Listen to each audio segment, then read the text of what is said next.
grabar. Muy bien, Grover, sigamos. Cuando el trabajador trabaja más de 8 horas, ¿listo? Puede quedar con el empleador, ¿no? Es decir, a ver, de repente es por necesidad operativa, ¿no es cierto? Te vas a quedar a trabajar más de 8 horas. Eso de más que trabaja, ¿cómo se llama? Cuando es de común acuerdo, hijo mío.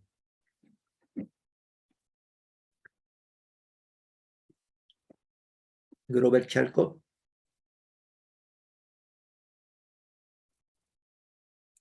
Grover.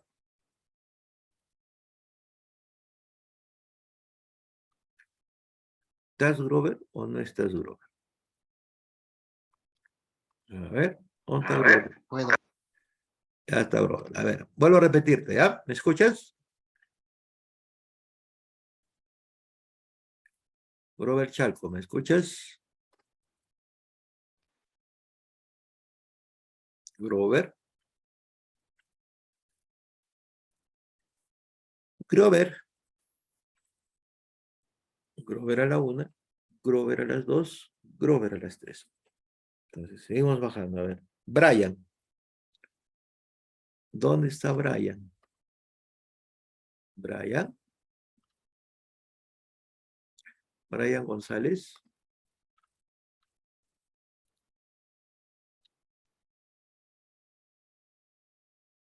Brian González. ¿Me escuchas, Brian González? Bueno, seguimos bajando entonces.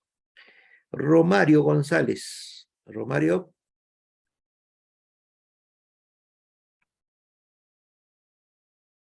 Sí, profesor. Muy bien. A ver, Romario. Cuando el trabajador trabaja más, ¿no es cierto?, de sus horas máximas, que de acuerdo a Grover nos ha indicado que son 8 horas diarias, ¿no? Entonces, ¿cómo se llama eso? Y es de común acuerdo entre el empleador y el trabajador.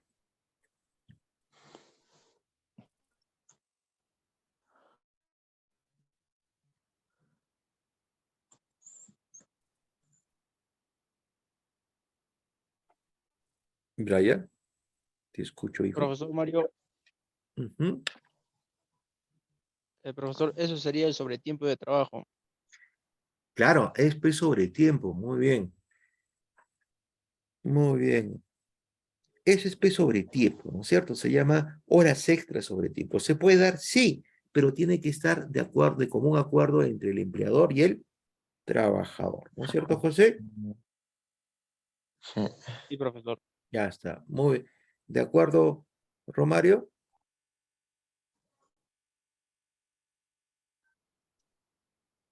Romario, ¿me escuchas, hijo? Ya, ahora sigamos, ¿no? A ver, vamos a ver. Si bien es cierto, la jornada máxima son 8 horas diarias, 48 horas semanales, el trabajador puede hacer horas extras de común acuerdo al trabajador. Sí se puede hacer, ¿no? Pero tiene que ser en convenio entre el trabajador y el empleador. Y tiene que pagarle, ¿no es cierto?, por esas horas extras que realiza, ¿no es cierto?, más de lo que gana por el valor hora, ¿no? Por su valor hora. Ahí se aplican las sobretasas, ¿no? Por esos sobretiempos. Muy bien. Ahora dice, el empleador tiene la facultad y la autoridad, ¿no es cierto? Tiene la facultad, el empleador y la autoridad de dirigir el centro de trabajo. ¿Listo? Quien dirige el centro de trabajo, pues, es el empleador, de hecho. Y como lo dirige, tiene que establecer, puede establecer y modificar los horarios, ¿eh? Puede establecer y modificar los horarios. Es decir, sin pasarse, digamos, de las 8 horas. ¿Qué significa eso? Que, por ejemplo, a ver, vas a trabajar 8 horas todos los días, pero yo requiero, ¿no es cierto?, por efectos, vuelvo a repetir, por efecto operativo de la empresa, que tú empieces a trabajar a partir de las 9 de la mañana, y de ahí te voy a contar hasta las 8 horas, ¿no es cierto? ¿Listo? Ya no vas a salir a las 4 ni a las 5, saldrás a las 6 hasta cumplir tu horario. ¿Listo? A eso se llama modificar, ¿no es cierto? El horario, ¿no es cierto? Pero también puede modificar las tareas, ¿no es cierto? Las tareas y las responsabilidades, ¿no? Te puedo aumentar las responsabilidades de acuerdo a lo que es, ¿no es cierto? De acuerdo a tu desempeño, ¿no? Si tú tienes un buen desempeño, te voy a dar tus responsabilidades, techo, ¿no es cierto? Te voy a dar más responsabilidades, ¿no? Entonces, definitivamente, al dar más responsabilidades, ¿no es cierto? Tu remuneración va a mejorar, pues, ¿no es cierto? ¿Te puedo modificar las tareas como empleador? Sí, te puedo modificar las tareas. Bueno, repetir, evaluando el desempeño del trabajador. Entonces, cuando se da eso, ¿no es cierto? Cuando se da eso, se aplica este principio, vuelvo a repetir, jus variandi, ¿listo? Jus variandi. Esto es latín, jus variandi, ¿listo? Que básicamente es la variación que el empleador puede realizar en el trabajo, la ejecución del, ¿no es cierto?, del trabajo por parte del trabajador, ¿no es cierto? ¿Listo? Eso es jus variandi. Variandi viene de variación, ¿no? Jus variandi. Es el derecho que tiene el empleador, la empresa, por ejemplo, de modificar las responsabilidades y los horarios, ¿no es cierto?, del trabajo. Viene de ahí, del latín, ¿no? Muy bien. Dice que existen el empleador también tiene dos tipos de poderes, ¿no? En resumen, sobre el trabajador, ¿no? Lo que hemos visto en este caso son dos poderes. El poder directivo, es decir, el poder de ordenar dónde se va a desempeñar el trabajador, y el poder disciplinario. ¿Qué cosa es el poder disciplinario? A ver, por ejemplo, disciplinario es un poder correctivo, ¿no es cierto? El empleador puede corregir a través de ese poder disciplinario las actitudes del trabajador, ¿no es cierto? Muy bien, ¿no? Dentro del centro laboral, ¿de acuerdo? ¿Listo? Y el poder disciplinario, ¿no es cierto? Ah, puede ser corrección de carácter social, ¿no es cierto? Integración grupo con los demás trabajadores. Cuando, por ejemplo, hay trabajadores que básicamente, ¿no es cierto?, hacen una especie de bullying con sus compañeros, en este caso el empleador puede corregir, ¿no es cierto?, su actitud. Cuando, por ejemplo, no se identifica o no cumple sus funciones por las cuales ha sido contratado, también pues, el empleador tiene el poder el poder de disciplinarlo al trabajador. Cuando uno cumple, digamos, con el manual interno de trabajo también, ¿no es cierto? Acordarse que el manual interno del trabajador indica cómo debe ser su comportamiento, ¿no es cierto? Y la aplicación de sus funciones dentro de la empresa, cómo debe comportarse el trabajador, ¿no? Tiene que llegar, si dice, por ejemplo, el manual interno, a ver, uno de esos puntos, ¿no? La hora de entrada es a las 8, la hora de entrada es a las 8, ¿cierto? No es 8:05, es 8, ¿listo? Si yo, por ejemplo, llego 8:05, 8:10, 8:15, y me acostumbro, ¿no?, a llegar más tarde, el empleador, a través de su poder disciplinario, lo va a amonestar el trabajador, le va a dar una llamada de atención, jóvenes. Ahora, mucho cuidado con eso, pues, ¿no es cierto? Tenemos que tener cuidado con eso. ¿Por qué? Porque esas llamadas de atención, ¿listo?, que nos puede dar el empleador, quedan en nuestro legajo como trabajador, ¿cierto? Todos los trabajadores que entran en una empresa forman una historia laboral, muchachos. ¿Listo? A ver, puntualidad, cumplimiento, ¿no es cierto?, efectividad, todo eso forma parte del legajo del trabajador, ¿no es cierto? Entonces, ese legajo del trabajador le sirve al empleador para dos cosas, ¿eh? Primero, si el trabajador no es eficiente, no cumple, ¿no es cierto?, ese es su causal de despido, ¿no?, la ineficiencia, ¿no es cierto? ¿Sabían eso? Que la ineficiencia es un causal de despido. No cumplir con su trabajo en forma eficiente es un causal de despido. ¿No es cierto? Es un causal justificado, ¿eh? ¿Listo? De despido. ¿Sabían eso? A ver, ¿se habían enterado de eso, muchachos? No, a ver, vamos a ver. Voy a preguntar. Juan Almirón. Juan Guamaní Almirón, ¿está? Ah, no, recién está entrando, ¿no? Brian González. Está entrando y está saliendo. A ver, vamos a ver. Una que esté por acá. Gonzalo Zulca. Gonzalo Zulca. Gonzalito, Sí, profesor. ¿sabías que, por ejemplo, el no ser eficiente en el cumplimiento de un trabajo es una causa justificada de despido? Yo creo que sí. ¿No es cierto? Sí. Muy bien. Es una causa justificada de despido, ¿no es cierto? El no cumplir con su trabajo, ¿no es cierto? Ahora, para eso le sirve las amonestaciones, ¿no es cierto? Las llamadas de atención al empleador, por decir una, para poder y justificar frente a las autoridades competentes, pues, ¿no es cierto? Viene, por ejemplo, imagínate, Juan, ¿eh? Yo estoy trabajando para ti, ¿ya, Juancito? Perdón, Gonzalito. Ya, profesor. Yo estoy trabajando para ti, tú tienes tu empresa. Entonces yo no cumplo con las funciones, o sea, lo hago mal, ¿no es cierto? Caigo en muchas equivocaciones y se supone que tú me has contratado porque yo tengo experiencia, ¿no es cierto? Estoy acorde con lo que por lo menos he puesto en mi currículo, ¿no? Para cubrir ese puesto, ¿de acuerdo? Sí. Hasta, pero lo hago mal una y otra vez, va, listo. Entonces, me vas haciendo papeletas de amonestación, papeletas de amonestación, papeletas de amonestación, de repente hasta de suspensión, ¿no? Y después me dices, bueno, hasta aquí nomás, porque básicamente no hay rendimiento, ¿no es cierto? Y la empresa privada te contrata por rendimiento, ¿no es cierto? Entonces ahí, el poder disciplinario es cuando me hacen las papeletas de suspensiones. Me trata de disciplina. Entonces, agarro yo y me voy, me despides y me voy amargo, ¿ya? Gonzalito, me voy amargo de la empresa. Ya, profesor. Y lo primero que hago, ¿no es cierto?, es denunciarte al Ministerio de Trabajo. ¿Qué te parece? Yo creo que Ese está mal. señor, Gonzalo Zulca, me ha despedido arbitrariamente, señores, así les digo, ¿ya? ¿Qué haces tú, Gonzalo? Ah, te llega la carta de notificación, pues, del Ministerio de Trabajo, de SUNATEC, ¿no? Te llega a ver, venga, tiene que presentarse para poder dirimir esto que me está diciendo el señor trabajador, ¿no es cierto?, que lo ha despedido arbitrariamente. ¿Qué llevarías tú, hijo mío, en prueba?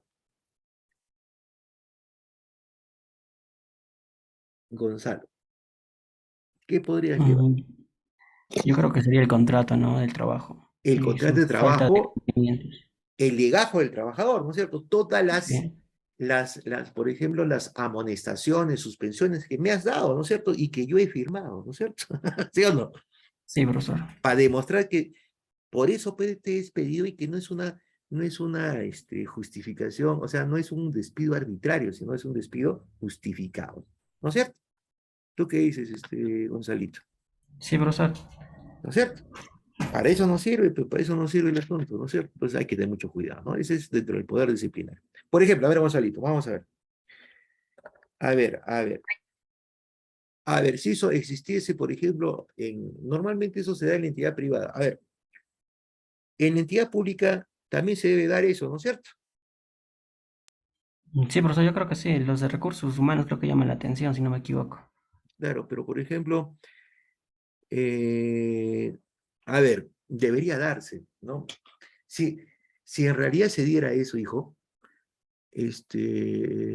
por ejemplo, los gobiernos locales, regionales y hasta el gobierno principal, primero, habrían obras, la ejecución sería muy buena, ¿no es cierto? Pero Sí, no pasa eso, o sea, parece que no se da, ¿no es cierto? sí, profesor. Parece que se sigue manteniendo a gente que no debería estar, ¿no es cierto? Sí, Bueno, profesor. normalmente esto es empresa privada, pero el Estado parece que hace caso omiso a esto, ¿no es cierto? ¿No es cierto? A ver, vamos a ver. Vamos a la siguiente. A ver, acá, ¿qué es el jus variandi? Variandi, lo que hemos visto acá, ¿no es cierto? En la anterior. ¿Qué es el jus variandi? Entonces acá lo vamos a poner con azulito, ¿no? ¿Qué es el jus variandi? Muy bien. Es la facultad, ¿no es cierto?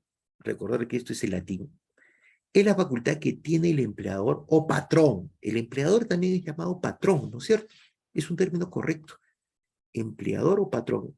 Ese término patrón es un término antiguo, ¿no? Donde, por ejemplo, básicamente es muy antiguo, donde al empleador se le conocía como patrón. Es por eso que hasta ahora lo llevamos, ¿no es cierto? Patronal, ¿no? La patronal, cuando me indican ese término, la patronal, representa pues a la empresa, al empleador, ¿no? Entonces, es la facultad que tiene el empleador o patrón, ¿no es cierto? O patronal, ¿no? Que representa a la empresa, para alterar unilateralmente las condiciones esenciales del contrato de trabajo. ¿Listo? Es decir, yo puedo alterar utilizando este principio, que es un principio jurídico de latín, ius variandi, ¿no es cierto? Las condiciones esenciales del contrato de trabajo. Tales como que, a ver, cambio de lugar de trabajo, yo puedo cambiar el lugar de trabajo, yo puedo, por ejemplo, mandar, ¿no es cierto? La empresa, por ejemplo, puede tener sucursales, ¿no es cierto? Entonces puede tener la empresa principal pues en Arequipa, pero puede tener pues sucursales, por ejemplo, en Moquegua o en Tacna, ¿no es cierto? Entonces yo como empleado, yo te necesito a ti, ¿no es cierto? No en Arequipa, te necesito en Tacna, ¿listo? Entonces te voy a cambiar de ubicación, ¿no? Te traslado acá, ¿listo? No solamente ese es lugar geográfico, ¿no es cierto? A eso se llama derecho a cambiar, o sea, es la facultad del empleador a cambiarlo de lugar geográfico, ¿no es cierto? En las diferentes dependencias que yo pueda tener, ¿listo? Yo lo puedo cambiar. ¿Ah? O también, ¿no es cierto? Puede ser en las áreas. Ya no te necesito en el área, por ejemplo, te necesito más, por esto estás trabajando en el área administrativa, pero te necesito en el área de logística y te cambio, ¿no es cierto? Ese es un derecho a través de este ius variandi, ¿no es cierto? Ahí estamos alterando, porque yo te contraté para el área administrativa, netamente administración, no para almacén, pero la cuestión es que puedo variar, ¿no? A través de este ius variandi, el derecho del empleador, ¿no es cierto?, a cambiar las condiciones del contrato en forma individual, es decir, sin consultar. Muy bien. A ver, alteración de la jornada laboral, ¿no es cierto? Vuelvo a repetir, eso también lo puedo cambiar a través de esto, del variante, ¿no? Yo entraba a trabajar a las 8 de la mañana, ¿listo? 4 horas hasta las 12, tenía una hora de refrigerio, entraba nuevamente a la 1 y salía a las 4 de la tarde, ¿no? Ahí están las 8 horas. Pero te puedo cambiar pues, la jornada laboral, muchachos. ¿Cómo? ¿En qué sentido? A ver, ingresas a las 10, de ahí, ¿no es cierto? A ver, 10, 11, 12, ¿no es cierto? 12, 1 hasta las 4, corrido. ¿Listo? Y ahí tienes tu descanso, ¿listo? Y después de tu descanso, vuelves a entrar a cumplir tus 4 horas. Estoy alterando la jornada laboral, ¿no es cierto? ¿Lo puedo hacer? Sí, como empleado. Los empleadores lo pueden hacer, ¿no es cierto? Eso a través también de jus variante. Cambio de labores o prestaciones laborales, es decir, las áreas, ¿no?, a las cuales inicialmente me contrataron, ¿no es cierto? Y básicamente después me están cambiando, ¿no es cierto? A ver, pero también, por ejemplo, ese cambio es cambio de categoría de trabajo, ¿no es cierto? Implica categoría de trabajo. Y por ende, va a haber también un cambio en lo que es nuestra remuneración, ¿no? Por eso dice, alteración de la remuneración pactada o convenida también, ¿no es cierto? Hay trabajadores, muchachos, les comento en esto, ¿no es cierto? Esa es parte de la promoción del trabajador que tiene derecho, ¿no es cierto? Es un derecho. Si me dan mayor responsabilidad o me varían en un puesto del cual, por ejemplo, ¿no es cierto?, inicialmente no tenía mucha y contraté por una determinada remuneración y me dan más responsabilidad, me asciende, entonces la remuneración pactada va a sufrir una alteración. Pero ojo, también puede ser que yo no cumpla con esa función y me baje pues de categoría, ¿no es cierto? ¿Listo? Entonces, el empleador, al bajarte de categoría, por ejemplo, ¿no es cierto? Tu remuneración también puede ser disminuida, ¿no? ¿De acuerdo? puede ser de unanimidad. Me van a decir, a ver, ¿qué me dicen? A ver, mira, Mario, no cumples con las expectativas deseadas, pues ¿no? En la designación de la labor que se te ha designado, ¿no? Entonces, pero no queremos que te vayas la empresa te va a ofrecer otro tipo de trabajo, ¿no es cierto? Cuya remuneración es menor, ¿listo? Entonces, menor a la pactada, pues, ¿no? Porque ya no vas a desempeñar ese tipo de trabajo. Entonces, donde ganabas un poco más, ¿no? Entonces, el trabajador puede decir, ¿no es cierto? No puede decir, pues no, yo quiero desempeñar esa función con la misma remuneración, ¿no? Porque es una remuneración básicamente, ¿no? Es una actividad laboral que implica una menor remuneración, ¿no es cierto? Ahora miren acá. Se considera, ¿listo? Que esta facultad, derivada del derecho del empleador, de organizar y dirigir el trabajo de sus trabajadores, el límite a la aplicación del jus variandi está enmarcado por tres causas. O sea, este jus variandi, las condiciones que implican, ¿no? Las variaciones que los puede hacer el empleador, ¿no es cierto? En forma muy solitaria, digamos, ¿no es cierto? En forma individual, tiene límites. ¿Cuáles son esos límites de la aplicación del jus variandi? La razonabilidad, ¿no es cierto? La variación tiene que ser razonable, tiene que ser motivada, no puede ser arbitraria, tiene que ser razonable. Si yo, por ejemplo, quiero cambiar, vuelvo a repetir, a un trabajador, por ejemplo, ¿no es cierto?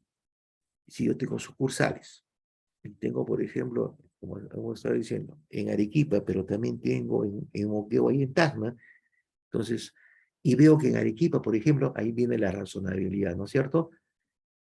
Tengo personal, ¿no es cierto? Suficiente como para que cumpla la función, por ejemplo, la función administrativa, pero me falta, ¿no es cierto? Digamos, en Tacna, ¿no es cierto? Tengo escasez de personal o no hay el suficiente personal para que me pueda cumplir las funciones, entonces pues, lo derivo a Tacna, ¿no es cierto? Esa es razonabilidad. ¿Para qué? Para que mis costos, ¿no es cierto?, estén bien distribuidos, ¿no? Eso es razonabilidad, no es en forma arbitraria, ¿no? Por ejemplo. La funcionalidad, eso es otra limitación, ¿no? Que obedezca a un motivo atendible, ¿listo? Funcionalidad, que obedezca a un motivo atendible. Este es otra limitación de ese derecho del trabajador, ¿no? De poder modificar. Tiene que ser por efecto de funcionabilidad, ¿no? ¿Listo? Por ejemplo, ¿qué? A ver, vamos a ver. Funcionalidad, ¿no es cierto? Miren, ¿qué pasa, no sé, si el empresario, ¿no es cierto?, entra a una reorganización operativa, ¿no? Entonces, básicamente, acá ya no necesita, por ejemplo, en una empresa, mucho personal en un área, entonces lo tiene que ir cambiando a las otras áreas, ¿no? Eso se llama funcionalidad, y es algo que tiene razón de ser, pues, ¿no es cierto? El cambio. Dentro de la misma empresa, pero tengo que reestructurar mis áreas, ¿no? Por ejemplo, compro equipos tecnológicos, ¿no es cierto?, que me permiten, ¿no es cierto?, variar, digamos, ¿no?, la concentración de los trabajadores en las áreas. Entonces, tengo que reestructurar también a la funcionalidad de los trabajadores, ¿no es cierto?, y que sea congruente, ¿no es cierto?, con las áreas operativas existentes en la empresa, ¿no es cierto? Tengo que cambiarlo. Esa es funcionalidad. O sea, este criterio de funcionalidad es un límite no es que ese derecho de jus variandi sea una carta abierta, sea un comodín, ¿no? Tiene sus por qué, cuándo se debe utilizar, ¿no? Más de eso, si no tiene este criterio de razonabilidad o funcionalidad, no puedo hacerlo, pues, ¿no? Como empleador. Indemnidad del trabajador que no le provoque menoscabo patrimonial o moralidad, o moral, ¿no es cierto?, que le ocasione un perjuicio material o que sea adecuadamente compensado. Muy bien. Yo si lo cambio al trabajador y básicamente ese trabajador, por ejemplo, en el cambio que lo puedo hacer, ¿no es cierto?, por su desempeño o por efectos de reorganización de empresa, no le puedo menoscabar ni moralmente ni remunerativamente al trabajador, ¿no? Siempre y cuando, ¿no es cierto?, sea un cambio justificado. Esa es indignidad del trabajador. ¿Listo? O sea, no lo puedo hacer, a ver, si yo lo bajo de puesto al trabajador, puedo hacerlo, pero, ¿no es cierto?, no por una causa injustificada, ¿no? No porque me caiga mal, yo te voy a mandar, por ejemplo, a servicio, ¿no? Al servicio de la empresa, que empieza a barrer, ¿no? Esto, a barrer, a hacer limpieza de la empresa. No, ¿listo? ¿Listo? Tengo que tener una causa justificada. ¿Listo? ¿En qué sentido? Si el trabajador no responde, yo le puedo ofrecer otro puesto, de hecho, mucho menor, menor, menor remuneración, pues menor estatus, ¿no? Dentro de la empresa. Pero, ojo, ¿cómo? Eso tiene que ser de común acuerdo. No necesariamente el trabajador va a aceptar. Si lo acepta, acá, ¿no es cierto? Si no, no se puede dar, no se puede presionar. ¿Listo? Muy bien. Esos límites lo tiene el jus variante. ¿Listo? Vamos a la siguiente. A ver, vamos a grabarlo hasta ahí. Vamos a la siguiente. Dice, prueba del contrato de trabajo. El periodo, eso se refiere al periodo de prueba. Entonces, perdón, ¿cómo yo pruebo? Le doy, a ver, sustento al contrato de trabajo. Son pues documentos, muchachos, ¿eh? Estos documentos son medios probatorios que sustentan que existe o ha existido un contrato de trabajo o una relación laboral. ¿Cómo son? ¿Quién me prueba que ha habido un contrato de trabajo? La boleta de pago, ¿cierto? ¿Qué más? Inscripción de trabajadores en planilla. Ya está. Eso va a probar que hay un contrato de trabajo. Los contratos en sí, propiamente dicho, que son contratos escritos, ¿no es cierto? Son contratos escritos. Y documentos que prueben mi subordinación, por ejemplo, ¿no es cierto? Puede ser, por ejemplo, el control de entrada y salida, ¿no? Son documentos que prueban mi subordinación, ¿no es cierto? Vamos a ir analizando uno por uno, ¿no? Cuando nosotros entramos a trabajar, firmamos un contrato de trabajo y entramos a trabajar y empezamos a trabajar en forma efectiva, ¿no es cierto? Nos tienen que dar a fin de mes, con nuestra remuneración, una boleta de pago, ¿no?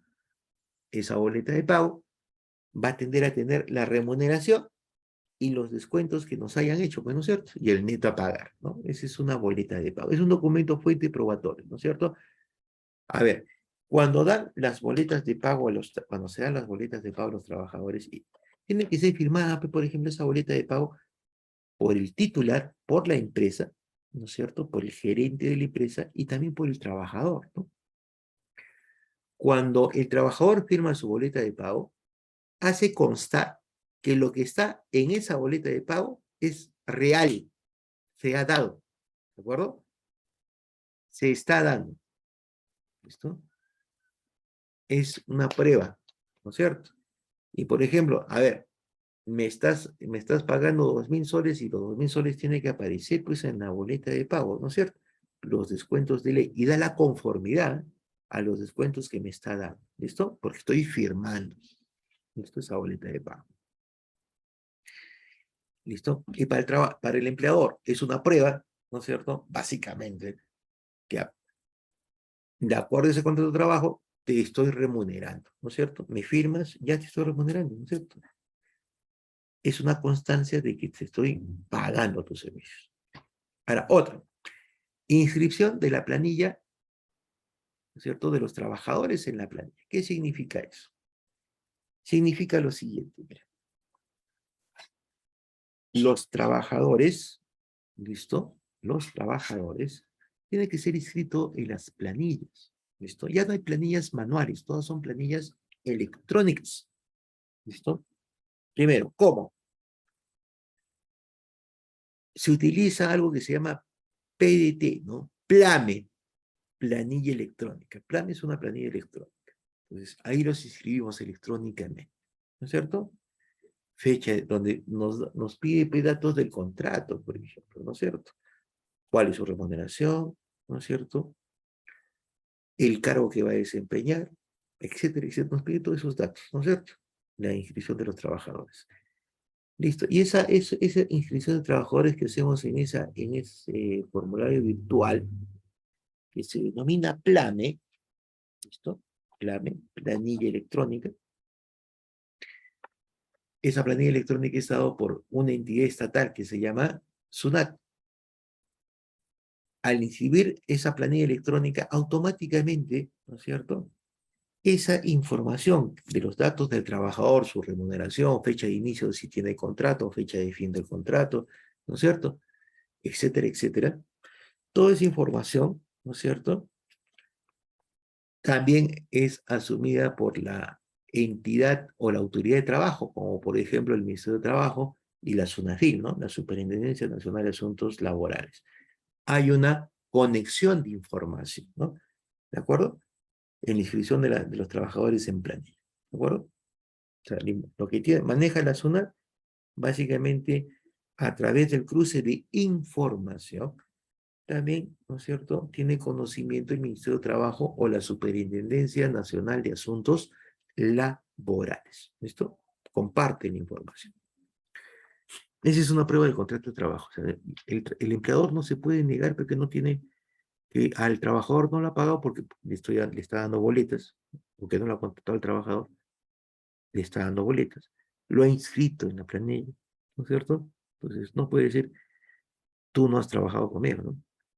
Contratos escritos. Todo contrato, muchachos, hasta ahora, ¿no es cierto?, se tienen que imprimir, ¿listo? Se tienen que imprimir y tienen que ser firmados por ambos actores, ¿no?, en una relación laboral. Tanto por el trabajador como por el empleador.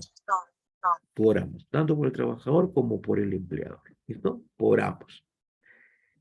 Y una vez que están esos contratos, ¿no?, los imprimo y se hace firmar, ¿cierto?, una copia de ese contrato, ¿no?, básicamente se saca 3 copias, ¿ah?, del contrato.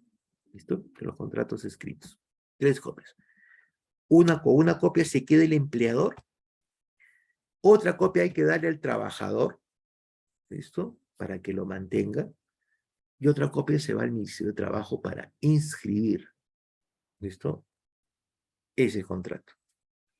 Entonces son tres contratos que se tienen que imprimir, pues, ¿no? Vuelvo a repetir. Uno se queda con el empleador, otro se va con el trabajador y otro se va al Ministerio de Trabajo. ¿De acuerdo? Muy bien. Entonces, ¿para qué le sirve el contrato al trabajador? ¿No? Para poder, ahí están las cláusulas, las condiciones de contrato. ¿Listo? Entonces, sobre esas condiciones de contrato que ha firmado, tiene derecho a defenderse, ¿no es cierto? Si es que alguna de esas cláusulas, ¿no es cierto?, son alteradas, ¿no? ¿De acuerdo? Listo. Muy bien. Documentos que prueban subordinación, ¿no es cierto?, son también prueba de contrato. Por ejemplo, un documento que pruebe subordinación son cuando toman el horario de entrada y el horario de salida, ¿no es cierto? Esos documentos de horario de entrada y horario de salida, ¿no es cierto?, cada trabajador cuando entra a trabajar firma, pues, ¿no es cierto?, o básicamente pone a qué horas está ingresando y a qué horas está saliendo. Esos son reportes, ¿no es cierto?, de subordinación, ¿no? Porque tienes que cumplir un horario de trabajo. Pero otro de subordinación es cuando, por ejemplo, me envían comunicaciones, ¿no es cierto?, memorandos de comunicación, por ejemplo, a ver, envíame tal información, ¿no?, o tal reporte, también son documentos que prueban la subordinación, ¿no es cierto? ¿Listo? Los destaques, cuando a mí me destacan, ¿no es cierto?, en una empresa, cuando nos destacan en una empresa, ¿no es cierto?, a ver, o nos envían a otro lugar, nos destacan, nos informan a través, no solamente verbalmente, sino a través de un documento, ¿no es cierto?, que me están indicando que voy a desarrollar mi actividad en otra sucursal de la empresa, por ejemplo, ¿no? Son documentos que prueban la subordinación, son las pruebas, ¿no? Eso representan las pruebas. Es más, ¿y por qué es importante conservar las pruebas? Muy bien. Pero no le toman en cuenta muchos, ¿no? Eso en el tiempo, si yo, por ejemplo, nosotros no guardamos esas boletas de pago, ¿no es cierto? Cuando estén en edad de jubilación, ¿listo? De repente, ¿no es cierto? Muchas empresas en las que hayan trabajado ustedes, ¿no? Van a desaparecer con el tiempo, pues. ¿Listo? No todas las empresas prevalecen en el tiempo, algunas se liquidan. Y si yo no tengo las boletas de pago, ¿cómo pruebo que he estado trabajando y cómo pruebo que me han estado descontando para la ONP o la AFP? No tengo cómo, a ver, no tendría ninguna forma de probarlo, ¿no? Es por eso que son importantes esas pruebas de control de trabajo, por ejemplo, ¿no? ¿Listo? Guardar las boletas de pago es indispensable, ¿no es cierto? Porque ahí, por ejemplo, las boletas de pago es una prueba que yo he estado, digamos, me han estado aportando, ¿no? O he estado aportando a través de los descuentos, ¿no? Para mi jubilación, o para la ONP o para la AFP. De hecho, ¿no? ¿De acuerdo? Por ejemplo. Muy bien. Igual que los contratos son otra prueba, ¿no? Aquí le vamos a poner control G, lo vamos a grabar y nos vamos a pasar a la siguiente. ¿Eh? 8. Tipos de contrato de trabajo. Dentro de nuestra normatividad vigente, encontramos 3 tipos clave de contrato de trabajo, ¿no? Esos son los 3 contratos de trabajo que encontramos normalmente.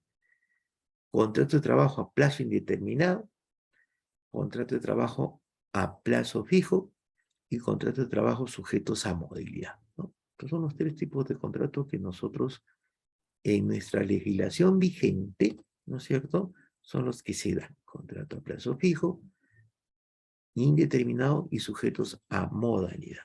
¿Listo? Entonces, a partir de ahora vamos a ir desarrollando uno por uno. ¿Listo? Vamos a la siguiente. A ver. Vamos a empezar con el contrato de trabajo a plazo indeterminado. ¿Listo? ¿Qué nos indica este tipo de contrato? Nos dice, el contrato de trabajo a plazo indeterminado o indefinido es aquel donde la prestación de servicios no tiene un alcance limitado en el tiempo. Primero vamos a leer. El legislador peruano, es decir, ¿no es cierto?, el Estado, el Congreso, quienes dan las normas, ¿no es cierto?, en su artículo 4, en el Decreto Supremo 003-97 TR, cuando ustedes vean TR, de ese es Decreto Supremo, TR es Ministerio de Trabajo, dice que la presunción de que toda relación laboral es a plazo indeterminado, admitiendo prueba en contrario. A este tipo de contrato de trabajo se le denomina contrato típico, cuando es indeterminado, es contrato típico. Además de plazo indeterminado. Jornada a tiempo completo o a tiempo parcial, ¿no? Mínimo tiene que ser 4 horas. El trabajador como mínimo puede trabajar 4 horas, ¿no? Para poder tener un contrato indeterminado y estar en planilla. Mínimo 4 horas diarias, ¿no? O en promedio, para que un solo empleador y en la misma cantidad y al de duración temporal o modalidad se le conoce como contrato atípico. El contrato de trabajo a plazo indeterminado podrá celebrarse en forma verbal o escrita, ¿no? Pero en forma verbal no es recomendable, ¿no es cierto? Bueno, como es en este caso, puede ser en forma verbal porque básicamente si no hay contrato y solamente te digo, a ver, te voy a contratar más y no te digo, por ejemplo, vas a tener una fecha determinada que vas a trabajar conmigo, ya se asume que es indeterminado, ¿no? Que también puede ser ese contrato, lo podemos hacer en forma escrita. Entonces, vamos a explicar. Esta modalidad del contrato indeterminado, a plazo indeterminado,